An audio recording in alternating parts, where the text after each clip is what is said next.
மயிலாடுதுறை பெருமாள் கோவில் தெற்கு தெருவில் புதன்கிழமை இரவு பழிவாங்கும் செயலில் ஆயுதமேந்திய கும்பலால் 26 வயது ஒருவர் கொடூரமாக வெட்டிக் கொல்லப்பட்டார். 2022ஆம் ஆண்டில் வன்னியர் சங்கத்தின் செயல்பாட்டாளர் ஒருவர் கொல்லப்பட்டதற்கு பழிவாங்கும் வகையில் இந்த கொடூரமான கொலை நடந்தது. இந்த கொலை தொடர்பாக இதுவரை கொல்லப்பட்ட செயல்பாட்டாளர் ஆர். கண்ணனின் சகோதரர் உட்பட 7 பேர் கைது செய்யப்பட்டுள்ளனர். ஆதாரங்களின்படி இறந்த கலைஞர் காலனியைச் சேர்ந்த எல். அஜித்குமார் ஆர். கண்ணன் கொலை வழக்கில் குற்றம் சாட்டப்பட்டவர்.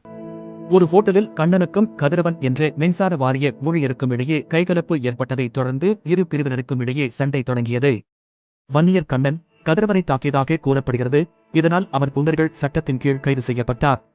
அதைத் தொடர்ந்து ஆகஸ்ட் 2022 இல் மயிலாடுதுறை பேருந்து நிலையம் வழியாகச் சென்றபோது கதிரவன், அஜித்குமார் மற்றும் கூட்டாளிகளால் கண்ணன் கொடூரமாக தாக்கப்பட்டார். இந்த கொலையைத் தொடர்ந்து 2 குழுக்களுக்கும் இடையிலான வகுப்புவாத மோதல்களை தடுக்க கலைஞர் காலனியில் பல மாதங்களாக பலத்த போலீஸ் பாதுகாப்பு போடப்பட்டது. புதன்கிழமை இரவு 9 மணியளவில் தனது உறவினர் சரவணன் மற்றும் அவரது நாயுடன் மோட்டார் சைக்கிளில் சவாரி செய்தபோது அஜித்குமார் பதுங்கியிருந்து தாக்குதல் நடத்தியதால் இதேபோன்ற தலைவிதியை சந்தித்தார். தலையில் பலத்த காயம் அடைந்த அவர் மயிலாடுதுறை பொது மருத்துவமனையில் அனுமதிக்கப்பட்டார். பின்னர் தஞ்சாவூர் மருத்துவக் கல்லூரி மருத்துவமனைக்கு கொண்டு செல்லப்பட்டார் என்று போலீசார் தெரிவித்தனர். மயிலாடுதுறை நகர காவல் நிலையத்தில் ஐபிசி பிரிவு 302 கொலை இன் கீழ் வழக்கு பதிவு செய்யப்பட்டு ஆர். கண்ணனின் சகோதரர் ஆர். சண்டிராமோகன் உட்பட 7 பேர் அஜித்குமார் கொலை வழக்கில் கைது செய்யப்பட்டனர்.